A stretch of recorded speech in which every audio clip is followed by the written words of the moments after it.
माझे लहान मामा हे महाबळेश्वर या ठिकाणी राहायचे. यावर्षी माझी 12वीची परीक्षा संपली होती. मलाही सुट्ट्या लागल्या होत्या. पण मी अजूनही महाबळेश्वरला गेलो नव्हतो.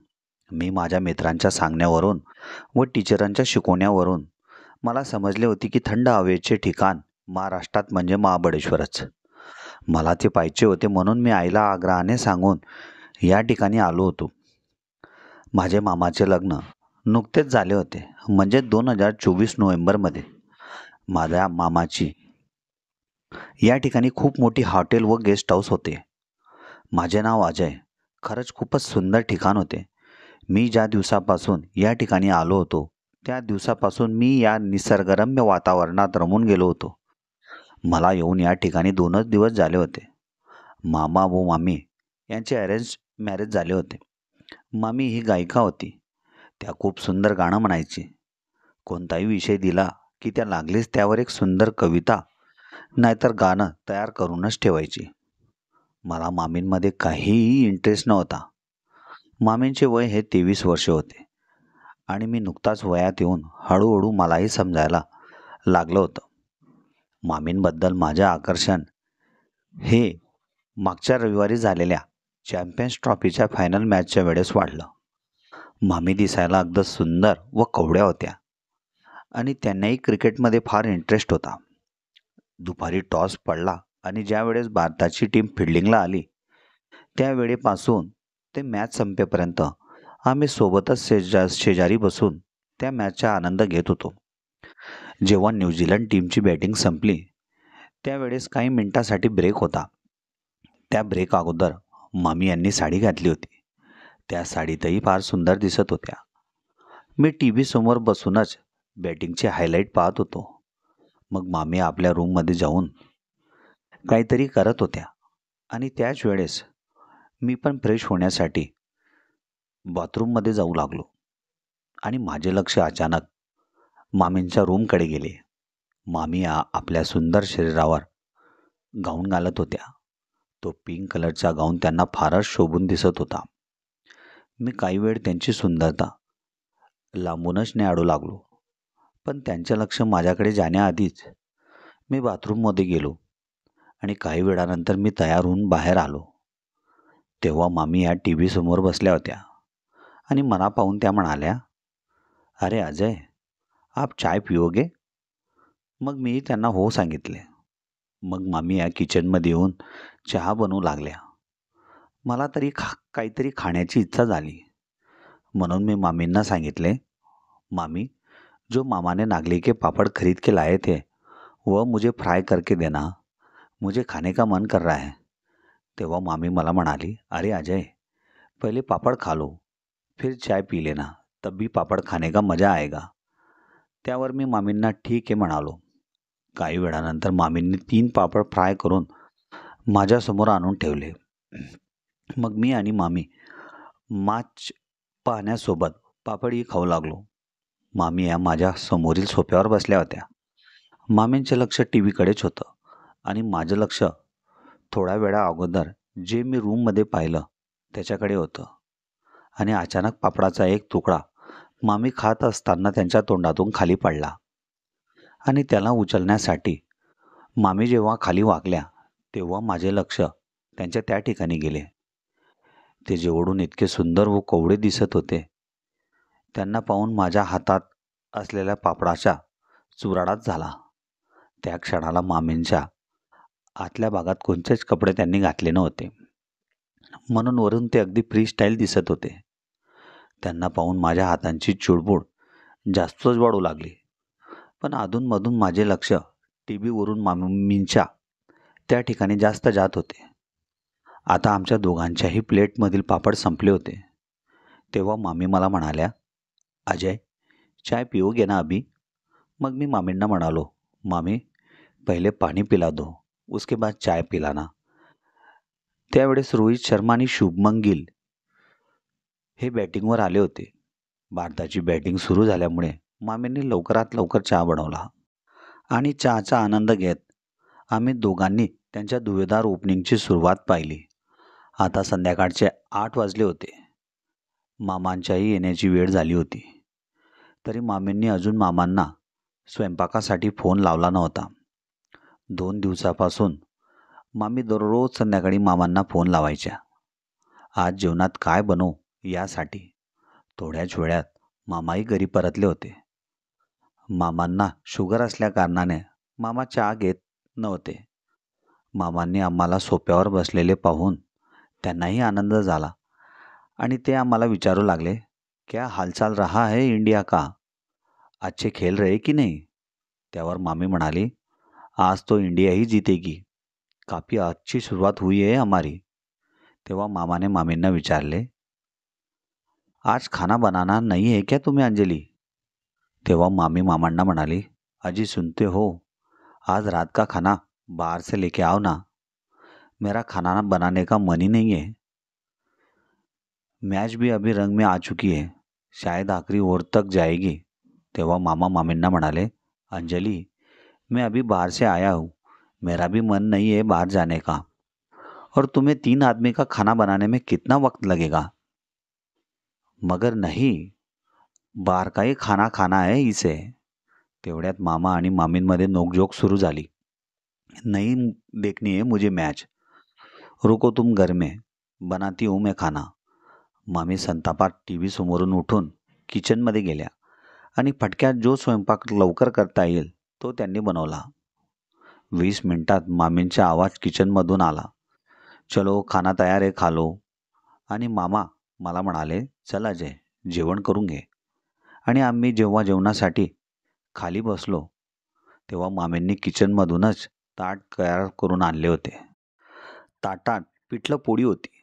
मामांनी एक शब्द न बोलता आपल्या जेवणाकडे लक्ष दिलं. पण मामांचं पोट भरेल की नाही याची गॅरंटी काही मामींनी घेतली नाही. जे समोर दिसतंय ते खा, फक्त हुकुमशाही होती त्यांची. पण दुसऱ्या फेरीत जेव्हा मामी आम्हाला पिठलं वाढण्यासाठी आल्या आणि ज्या वेळेस त्या माझ्यासमोर ताटात पिठलं टाकत होत्या तेव्हा माझं लक्ष त्यांच्या त्या ठिकाणी गेले. ते जवळून फारच ब्युटिफुल दिसत होते आणि आता तर त्यांची सुंदरता मी तुम्हाला शब्दातही सांगू शकत नाही. मामांनी आपलं जेवण फटक्यात आटोपलं आणि मला तर इच्छा नसून पोट भरून जेवण करावंच लागणार होतं. कारण मामींचे ते वारंवार पाहण्याची ओढ माझ्या मनात जागृत होत होती. मामा दिवसभर हॉटेलवर बसून थकलेले असतात. त्यांना मॅचमध्ये काही इंटरेस्ट नव्हता, म्हणून ते झोपण्यासाठी आपल्या रूममध्ये गेले आणि मी पण TV समोर मॅच पाहण्यासाठी जेवण करून बसला. पण मामींनीही आपल्या ताटात पिठलं भाकर घेऊन त्याही मॅच पाहण्यासाठी माझ्या शेजारी बसल्या. पण मामींचे क्रिकेटबद्दल एवढं प्रेम पाहून मलाही आश्चर्य वाटले. आपल्या नवऱ्यासाठी ही मामी आवडीचा स्वयंपाक करू शकत नाही म्हणून मला मामींवर फार संताप येत होता. आता मॅच संपण्याची वेळ आली होती. रात्रीचे 10 वाजले होते. भारत जिंकणारच होता हे सर्वांना कळून चुकले होते. आणि जेव्हा शेवटच्या चौका मारून भारत मॅच जिंकला त्यावेळेस मामी उठून नाचायला लागल्या. माझे डोळे मोठे करून मी त्यांच्याचकडे पाहत राहिलो आणि मामींनी नाचता नाचता मला मिठीच मारली. जेव्हा मामींचे ते माझ्या शरीराला स्पर्श झाले तेव्हाच माझ्या अंतर्मनात एक वेगळीच तरंग निर्माण झाली आणि त्या क्षणापासून माझ्या मामींकडे पाहण्याचा दृष्टिकोनच बदलला. मामींनी संपूर्ण बक्षीस वितरण सोहळ्यापर्यंत मॅचचा आनंद घेतला. मग TV बंद करून आम्ही आपल्या रूममध्ये जाऊन झोपण्याची तयारी करू लागले. भारत जिंकण्याचा आनंद आमच्या दोघांच्याही चेहऱ्यावर स्पष्ट दिसत होता. मलाही रूममध्ये आल्यावर झोप लागत नव्हती, म्हणून मी किचनमध्ये पाण्याची बॉटल घेण्यासाठी आलो होतो आणि त्याच वेळेस मामांच्या बेडरूममधून मला त्या दोघांचा कुजबूज करण्याचा आवाज कानी पडला. तेव्हा मामी मामांना म्हणत होत्या, अजी नाराज़ हो क्या मुझसे? हो गई गलती गुस्से में मेरे से? बात तो करो, एक बार मेरी तरफ तो देखो. आज मैंने तुम्हारे पसंद का गाउन पहना है, इस पर सिर्फ तुम्हारा ही हक है. तेव्हा मामा मामींना म्हणाले, देखो अंजलि, मेरा भांजा अजय घर पे आया है. उसके सामने तुम्हें ज़्यादा गुस्सा होने की ज़रूरत नहीं है. वो क्या सोचेगा मेरे बारे में? मामी के सामने मामा की कुछ चलती नहीं। आइंदा ऐसे मत करना. तुम सो जाओ, मैं काफ़ी थक चुका हूँ. तेव्हा मामी मामांना सांगू लागल्या, मैं इतनी तैयार होके आई और आप मेरी तरफ देख भी नहीं रहे हैं. तुम कैसे पति हो जाती है गलती कभी कभी. माफ़ी तो मांग ली मैंने. अपना प्यार पाने के लिए मना रही थी मैं तुम्हें. मगर तुमसे वो काम इतने दिनों से नहीं हुआ तो आज क्या खाक करोगे. मैं भी सो जाती हूँ. असं म्हणून त्यांची कुजबूत आता बंद झाली होती. मी पाण्याची बॉटल घेऊन माझ्या रूममध्ये परत येऊ लागलो आणि त्याच वेळेस मामींच्या रूमच्या दरवाजाचा आवाज मला आला. हॉलमध्ये आणि पोर्चमध्ये अंधार होता म्हणून मामींना मी जाताना दिसलो नाही आणि मामी या हॉलमध्ये येऊन सोप्यावर झोपल्या. त्यांच्या हातात मोबाईल होता. मी माझ्या रूमचा दार इतकाच लावला की मला मामी स्पष्ट दिसतील. मामी मोबाईलमध्ये काहीतरी पाहू लागल्या होत्या. मामी या शिकलेल्या होत्या. त्यांचा आवाजही छान असल्या कारणाने त्या आपल्या मनाने कविता लिहित होत्या आणि मोबाईलमध्ये पाहून त्या असे कृत्य करू लागल्या की मी तुम्हाला ते शब्दातही सांगू शकत नाही. त्यांना पाहून माझे मनही फार अस्वस्थ होऊ लागलं. मला मामींना मिठीत घ्यायची ओढ लागू लागली. काही वेळानंतर मामींचं काम झाल्यानंतर त्याही आपल्या रूममध्ये झोपण्यासाठी गेल्या. आता रात्रीचे 12 वाजले होते. मलाही झोप लागत होती. सतत मामींचे चित्र डोळ्यांसमोरच फिरत होते. सकाळी मी थोडा उशिरा उठला. मामा हॉटेलवर गेल्यानंतर मामी आपल्या गाण्यांचा रियाज करायच्या. त्या आपल्या गळ्याकडे विशेष लक्ष ठेवत असे, कारण कविता किंवा गाणं म्हणताना त्यांच्या गळा खराब व्हायला नको याची ती सतत काळजी घ्यायची. आणि सकाळी उठल्याबरोबर त्यांचा आवाज कानी पडला की फार सुंदर वाटायचे. जोपर्यंत त्यांचा रियाज संपत नाही तोपर्यंत मी हॉलमध्येच बसून त्यांच्या कविता ऐकत होतो. जेव्हा मामींचा रियाज संपला तेव्हा त्यांची नजर माझ्याकडे गेली आणि त्या मला पाहून म्हणाल्या, अरे अजय, गुड मॉर्निंग. उठ गए, नींद पूरी हो गई तुम्हारी. तेव्हा मी मामींना म्हणालो, गुड मॉर्निंग मामी, नींद तो काफ़ी अच्छी पूरी हो गई मेरी. आपकी नींद नहीं हुई होगी शायद. तेव्हा मामी मला म्हणाल्या, क्यों, तुम्हें ऐसे क्यों लगता है कि मेरी नींद पूरी नहीं हुई. तेव्हा मी मामींना म्हणालो, मामी, भारत जीतने की खुशी में अच्छे अच्छे को नींद नहीं आती है और आप तो क्रिकेट प्रेमी हो, इसलिए मैं बोल रहा था. तेव्हा मामी मला म्हणाल्या, नहीं अजय, ऐसी कोई बात नहीं थी. नींद तो काफ़ी अच्छी हो गई मेरी, मगर तुम्हारे मामा अभी भी मुझसे नाराज़ है, इसलिए बुरा लग रहा था. तेव्हा मी मामींना म्हणालो, संसार में छोटी मोटी नोक झोंक मियाँ बीवी में होती रहती है, उसे इतना दिल पे मत लगाया करो मामी. आप अपनी आवाज़ पर ध्यान दो. भगवान ने आपको कितनी सुंदर आवाज़ दी है, उसका इस्तेमाल करके आप फेमस हो जाओ, यही मेरी इच्छा है.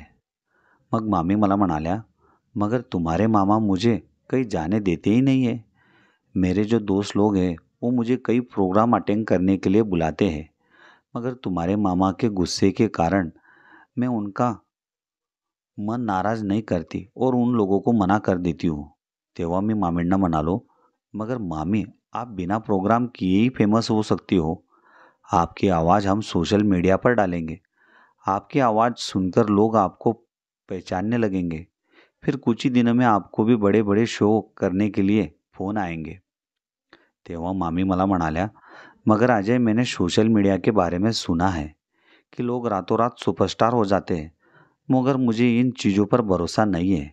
तेव्हा मी मामींना म्हणालो, मामी, आपको अपने आप पे तो भरोसा है ना, आपको अपनी आवाज़ पर विश्वास है ना, फिर किस चीज़ से डर रही हो आप. तेव्हा मामी मला म्हणाल्या, चलो अजय, आज मैं तुम्हारी बात मान लेती हूँ. आज शाम को ही हम सोशल मीडिया पर मेरी खूबसूरत कविता के साथ शुरुआत करेंगे. आप मेरा अकाउंट ओपन कर देना, मगर किस प्लॅटफॉर्म में हम मेरी आवाज़ डालेंगे. तेव्हा मी मामींना म्हणालो, मामी, हम पहले यूट्यूब से शुरुआत करेंगे, फिर धीरे धीरे करके हम सभी सोशल मीडिया में आपकी आवाज़ फेमस कर देंगे. मगर मामी म्हणाली, चलो मैं तैयार हो जाती हूँ फिर हम यूट्यूब पे अपना नया चेहरा बनाते हैं. मग मामी तयार होण्यासाठी बाथरूममध्ये गेल्या आणि मी टी व्ही ऑन करून कालच्या मॅचची हायलाईट पाहू लागलो. काही वेळानंतर मामीही तयार होऊन हॉलमध्ये आल्या. अंघोळीनंतर त्या इतक्या सुंदर दिसत होत्या की त्यांच्यावरून माझी नजर हटवायची इच्छाच होत नव्हती. त्यांचे ते मोकळे केस, त्यांचे गुलाबी गाल, त्यांना पाहूनच मी त्यांच्याकडे आकर्षित होऊ लागलो होतो. आणि अचानक माझी आणि मामींची नजरानजर झाली आणि त्या मला म्हणाल्या, अरे अजय, तुम ऐसे मेरी तरफ क्यों देख रहे हो? मुझसे कुछ गलती हुई है क्या? तेव्हा मी मामींना म्हणालो, गलती नहीं हुई है मामी, मैं तो आने वाले नए सुपरस्टार की तरफ देख रहा था, जो कुछ ही दिनों में फेमस होने वाली है. तेव्हा मामी मला म्हणाल्या, तुम भी काफ़ी मजाकिया लगते हो अजय. मग मी मामींना म्हणालो, मैं सच बोल रहा हूँ मामी, ऐसे लग रहा है मुझे जॉब ढूंढने की भी ज़रूरत नहीं है मुझे अभी. आपका असिस्टेंट बन जाऊंगा, फिर लोग मुझे ही आपकी अपॉइंटमेंट लेने के लिए फ़ोन करेंगे. ऐसा मैं आपकी तरफ देख के सोच रहा था. तेव्हा मामी मला म्हणाल्या, वो बाद में सोचना, पहले तुम तैयार हो जाओ, फिर हम अपना सोशल मीडिया का काम करेंगे. मामींचं म्हणणं ऐकून मी टॉवेल घेऊन अंघोळीसाठी बाथरूममध्ये आलो. बाथरूममध्ये आल्या आल्या जी गोष्ट मी 3 दिवसापासून या ठिकाणी पाहिली नव्हती, ती आज मला पाहायला मिळाली आणि तिच्याकडे पाहून मला मामींना मिठीत घेऊन भरभरून प्रेम करण्याची इच्छा जागृत झाली. काही वेळानंतर मीही त्यांना माझ्या हाताने स्पर्श करू लागलो. त्यांना ज्या वेळेस मी स्पर्श केला, त्यावेळेस माझ्या अंतर्मनात एक वेगळीच आग निर्माण झाली. त्या ठिकाणी मामींचे आतले कपडे हे शॉवरवर हँगिंग केले होते. मग मी त्यांच्याकडून नजर हटवून अंघोळीकडे लक्ष दिले. अंघोळ झाल्यानंतर मी छानपैकी तयार झालो. बाहेर आल्यानंतर मामी ह्या चहा घेऊनच ड्रॉइंग रूममध्ये येत होत्या. मग मी आणि मामी चहा घेऊ लागलो. मग मी मामींना सांगितले कि मामी, आज हम यूट्यूब पर आपका चैनल ओपन करते हैं.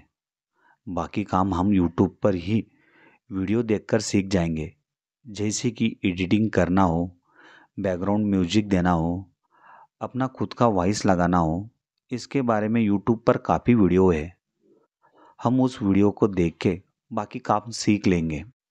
मामी माझ्या शेजारीच बसल्या होत्या आणि ज्यावेळेस मी मामींसमोर मोबाईल धरून त्यांचे अकाउंट ओपनिंग करत होतो, त्याच वेळेस त्यांचा हात माझ्या मांडीवर होता.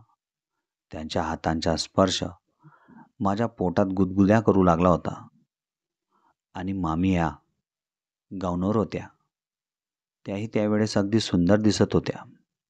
माझ्या इतक्या जवळ बसून त्या मोबाईल पाहत होत्या की ज्या वेळेस मी मोबाईल हातात घेऊन त्यांच्या कीबॅडची बटणं दाबायचो, त्याच वेळेस माझ्या हाताच्या कोणीचा स्पर्श मामीच्या त्या ठिकाणी होत होता. काही क्षणापुरता मामींना त्या गोष्टीची जाणीव झाली होती की माझा हात त्यांच्या कोणत्या ठिकाणी स्पर्श होत आहे, पण तरीही मामी माझ्यापासून लांब झाल्या नाही. त्या अजूनच माझ्याजवळ चिपकून बसल्या. मामीने एक नजर माझ्याकडे टाकली. मी मामींकडे लक्ष न देता मोबाईलच्या डिस्प्लेकडेच लक्ष ठेवले होते. त्यांना असं वाटू दिले नाही की मला त्या गोष्टीची जाणीव झालीच नाही. काही वेळातच मी मामींचे नवीन चॅनल त्यांच्या मोबाईलमध्ये ओपन केले आणि एक सुंदर कविता त्यांना गायला लावून ती मी शूट केली. पण प्रश्न आमच्यासमोर असा पडला होता की व्हिडिओ टाकण्यासाठी इंटरनेटची गरज असते, पण आमच्या दोघांच्याही मोबाईलमध्ये नेट कमी होते.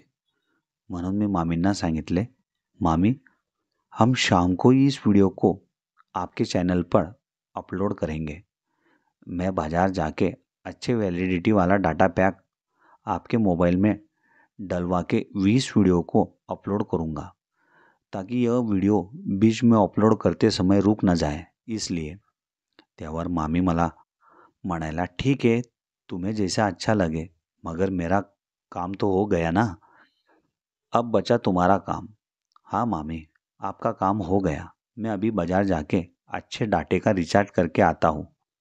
मी लागलीच बाजारात निघालो आणि मोबाईलच्या दुकानावर येऊन पोचलो. एका महिन्याचा डाटा पॅक हा 199 रुपयाला 50 GB इतका होता. मी लागलीच रिचार्ज करून परत घरी आलो. त्यावेळेस मामी ह्या किचनमध्ये स्वयंपाक करत होत्या. मामींनी मला परत आलेलं पाहून त्या मला म्हणाल्या, "हो गया अजय तुम्हारा काम?" त्यावेळेस मी मामींना हो म्हणालो. "हाँ मामी, हो गया मेरा काम. अभी कुछ मिनट में ही आपका वीडियो सोशल मीडिया पर अपलोड करता हूँ." मग मामी मला म्हणाली, "मुझे भी सिखाओ ना. अगर तुम चले गए तो मुझे कैसे पता चलेगा की वीडियो कैसे अपलोड होता है?" तेव्हा मी मामींना म्हणालो, "हाँ, यह बात तो मेरे दिमाग में ही नहीं थी." तेव्हा मी मामींना बोलावून म्हणालो, "आओ मामी, मैं आपको सिखाता हूँ." माझ्याजवळ मामी परत सकाळच्या अवस्थेत जशा बसल्या होत्या तशाच बसल्या. मला मामींच्या शेजारी बसून कसं तरी होत होतं. मी हळूहळू मामींपासून लांब सरकत होतो आणि मामी हळूहळू माझ्याजवळ येत होत्या. मामींच्या हातांचा स्पर्श माझ्या हातांना झाल्यावर मला वेगळीच भावना मनात त्यांच्याबद्दल उद्भवत होती. मी हळूच मामींना सांगितले, "मामी, आप थोड़ा दूर होके मेरे पास बैठो. मुझे कुछ तो भी होता है. आप नज़दीक आते हैं तो." तेव्हा मामी मला म्हणाली, "अरे अजय, क्या हुआ? क्या होता है तुम्हें? तुम्हारे पास आती हूँ तो." "नहीं मामी, मुझे कुछ कुछ होता है." तेव्हा मामी मला म्हणाली, "अरे तुम्हारी कोई गर्लफ्रेंड नहीं है क्या?" अजून माझं लक्ष मोबाईलकडेच होतं. मामींचा फक्त आवाज माझ्या कानी पडत होता, "नहीं है ना मामी, कोई गर्लफ्रेंड मेरी गाँव में, इसलिए मैं आपको बोल रहा था."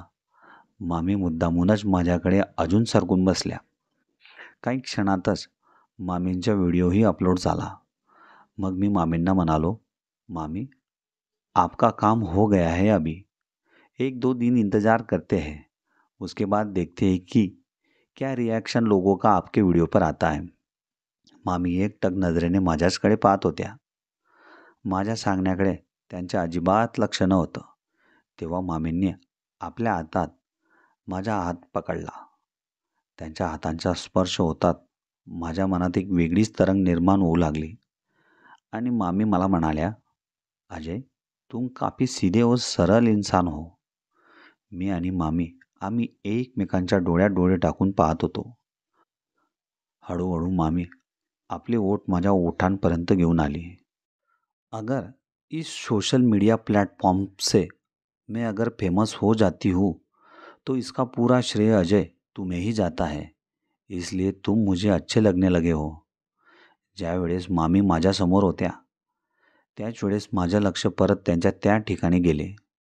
मामींच्या आतल्या भागाचे दृश्य इतके सुंदर दिसत होते की ते तुम्हाला मी शब्दातही सांगू शकत नाही. काही वेळानंतर मी भानावर आलो आणि मामींपासून लांब गेलो आणि त्यांना म्हणालो, "यह ठीक नहीं है मामी. आप मुझसे उम्र में काफ़ी बड़े हो और आप मेरी मामी हो. मैं आपके साथ ऐसा नहीं कर सकता." मामी नाराज होऊन त्या ठिकाणाहून उठून आपल्या रूममध्ये गेल्या आणि मी त्याच ठिकाणी बसून त्यांच्याबद्दल विचार करू लागलो. आता मामींनाही मी हवाहवासा वाटू लागलो होतो. माझ्याबद्दल त्यांचेही आकर्षण जास्तच वाढले होते. मामीही मला अगोदरपासून आवडायच्या, पण अचानक माझ्या मनात असा प्रश्न का आला त्याबद्दलच मी विचार करू लागलो होतो. पण मामांना आमच्या दोघांबद्दल कळाला तर त्यांच्या मनाला काय वाटेल? आपला भाचा काही दिवसांसाठी आपल्याच घरी येऊन असं कृत्य करून गेला. नाही नाही, माझ्याकडून ही चूक होणार नाही असं विचार करून मी पण माझ्या रूममध्ये जाऊन मोबाईल पाहू लागलो. एका तासानंतर जेव्हा मी रूममधून बाहेर आलो तेव्हा मामी अजूनही त्यांच्या रूममध्येच होत्या, कारण किचनमध्येही त्या दिसत नव्हत्या.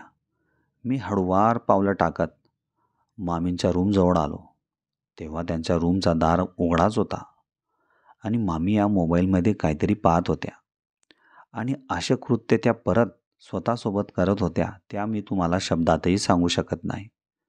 मग अचानक मामींनी आपली मान वळवली आणि त्यांची आणि माझी नजरानजर झाली. मला भीती वाटू लागली.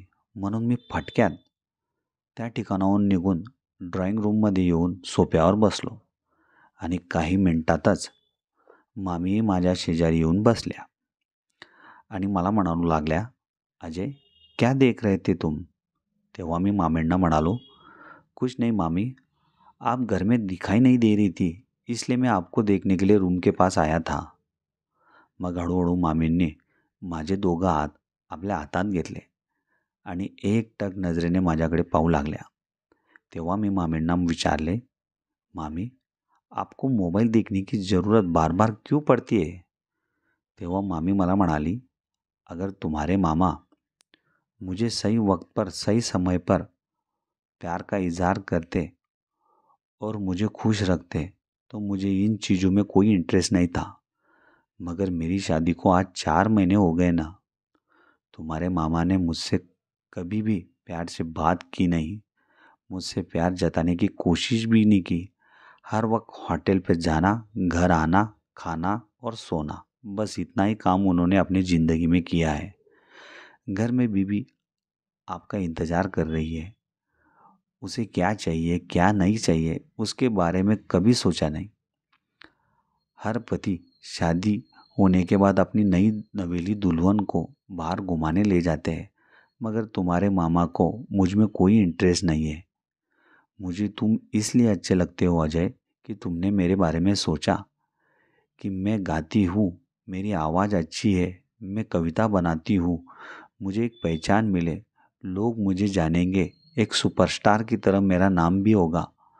तो क्यों ना मुझे तुम्हारे जैसा पति मिला. तुम्हारे मामा भी तो हर वक्त मोबाइल देखते रहते हैं. उनके दिमाग में ये ख्याल क्यों नहीं आया, अगर मैं फेमस हो भी जाती ना तो वो बदनाम हो जाते, ऐसा वो सोचते होंगे. मगर तुमने ऐसा नहीं सोचा. तुमने मेरी ज़िंदगी के बारे में सोचा, इसलिए मेरा तुम्हारे ऊपर आकर्षण ज़्यादा बढ़ गया है. कोई तो भी है अपनी फिक्र करने वाला, इसलिए जो खुशी मुझे तुम्हारे मामा नहीं दे सके वो खुशी मैं तुमसे पाना चाहती थी. मगर उसके लिए भी तुमने मुझे मना कर दिया, इसलिए मैं नाराज़ हो गई थी. मगर तुमको भी मुझसे ज़्यादा लगाव आहे इस बात का पता मुझे भी अभी पता चला. मामींनी माझे दोघं हात परत त्यांच्या हातात घट्ट पकडून ठेवले आणि हळूहळू त्यांनी त्यांचे ओठ माझ्या ओठांवर आणले. माझं अंग थरथरायला लागलं होतं. मला फक्त मामांची भीती वाटत होती, पण मामींच्या चेहऱ्याकडे पाहून मलाही त्या हव्याहव्याशा वाटू लागल्या होत्या. मामींचा इतका सुंदर चेहरा मी जवळून कधीच पाहिला नव्हता. मग मी वेळ वाया न जाऊ देता मामींच्या त्या गुलाबी ओठांवर माझे ओठ टिकवले आणि तब्बल अर्ध्या तासापर्यंत त्यांच्या ओठांचा मी भरभरून रस घेतला. मामींच्याही मनाला जी गोष्ट हवी होती ती त्यांना सध्याच्या घडीला मिळाली होती. मग हळूहळू आम्ही दोघंही एकमेकांच्या मिठीत घट्ट सामावून गेलो आणि दुपारपर्यंत आम्ही एकमेकांवर भरभरून प्रेम करू लागलो. जेवण करून झाल्यानंतर मामी आता माझ्या रूममध्ये प्रेमाची गाथा आणि कविता बनवण्यासाठी थांबल्या होत्या. त्यांची कविता ऐकून मलाही झोप लागत होती. पण झोपलेल्या अवस्थेत मामींचे लक्ष माझ्या त्या ठिकाणी गेले आणि मामी मला उठवून म्हणाल्या, अरे अजय, मुझे पानी की प्यास लगी है आणि माझी ताण फक्त तुझ्यानेच भागणार आहे. आणून देशील का? तेव्हा मी बेडवरून उठलो आणि लागलीच मामींनी माझा हात पकडला.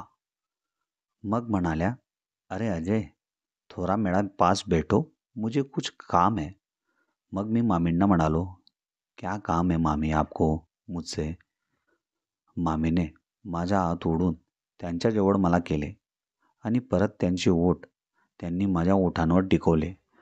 मामा घरी नसताना आम्ही दिवसभर एकमेकांच्या प्रेमात रंगून जायचो आणि हळूहळू मामींनी आणि मीने आपले कपडे बाजूला ठेवून दिवसभर भरभरून प्रेम करायचो. मामाला आमच्या प्रेमाची भनकही नव्हती. मामा दिवसभर आपल्या हॉटेलच्या कामात व्यस्त राहायचे आणि इकडे मी आणि मामी आमच्या प्रेमात मस्त राहायचो. मला मामींना सोडून माझ्या गावी जाण्याची इच्छा होत नव्हती, कारण माझ्यामुळे मामी यूट्यूबवर हळूहळू फेमस होऊ लागल्या होत्या.